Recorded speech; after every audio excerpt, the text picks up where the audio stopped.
আপনি বাতিলের সুরে সুর মিলায় কথা বলেন, কেউ কিছু বলবে না। হকের আওয়াজ খালি মুখে উচ্চারণ করেন, দেখবেন আপনার বাপ চাচা আপনার দুশ্মন হতে হয়তো সময় লাগবে না। এটাই বাস্তবতা। এখন ভালো দেখেন না, ইসলামের ব্যাখ্যা তো যে যার মতো করে দেওয়া শুরু করে দিয়েছে। কত ভণ্ড যারা বিভিন্ন শিরকি বিশ্বাস রাখে, বিভিন্ন কুফরি মতবাদ বিশ্বাস করে, ওরা পর্যন্ত এমন এমন ইসলামের ব্যাখ্যা হাজির করে মনে হয় ওরাই জামানার হাসান বসরি। ওই জামানায় আপনি যদি হকের কথা বলেন অবস্থা কি হবে? এজন্য দেখবেন জামানার সাথে মিলায় হক কথা বললে কোনো ঝামেলা আসে না। বিগত সময়ে সব হুজুরকে জেল খেটেছে, কারো সমালোচনা করার জন্য বলছি না, যেটা বাস্তবতা। সবাইকে কি জেলে যেতে হয়েছে?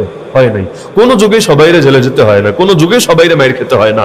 কাদেরকে জেলে যেতে হয়, কাদেরকে মাইর খেতে হয়, কাদেরকে ফাঁসির দড়ি গলায় বরণ করে নিতে হয়? যারা অন্যায়ের বিরুদ্ধে প্রতিবাদ চালায়, যারা অন্ধকারের বিরুদ্ধে আলো হয়ে জ্বলতে চায়, বিভিন্ন বাতিলের স্বার্থে আঘাত চালায় এবং তাদের ভণ্ডামির মুখোশ উন্মোচন করে দিতে চায়। আপনি চুপ থাকেন, খালি মুখটারে সামলায় রাখেন, দেখবেন আপনার কোনো শত্রু থাকবে না।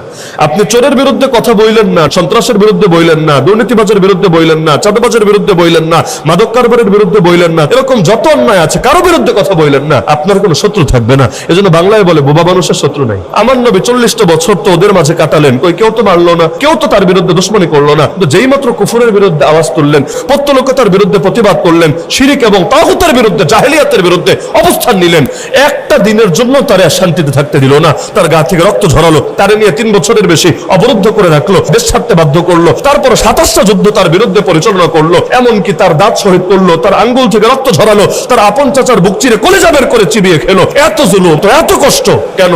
মূল কারণ তো এটাই, অন্যায়ের বিরুদ্ধে প্রতিবাদ করেছেন, কুফর শিরকের বিরুদ্ধে গর্জে উঠেছেন, জাহেলিয়াতের বিরুদ্ধে অবস্থান নিয়েছেন। নবীর জীবন থেকে কি শিখলেন? এটাই শিখলাম, যারাই হকের পক্ষে অবস্থান নিয়ে বাতিলের বিপক্ষে প্রতিবাদ করবে, আর জামানায় তাদের সঙ্গে নবীর সাথে যে আচরণ করা হয়েছে ওই রকম আচরণই করা হবে। আর যারা প্রতিবাদ ছেড়ে দিবে, অন্যায়ের বিরুদ্ধে কথা বলা ছেড়ে দিবে, কেউ তাদের বিরুদ্ধে অবস্থান নেবে না, বরঞ্চ চিন্তা করবে তারে দিয়া যদি 2টা ফায়দা নেওয়া যায়, মন্দ কিসে, মন্দ কিসে। এজন্য কোন জামানায় সবাইকে টার্গেট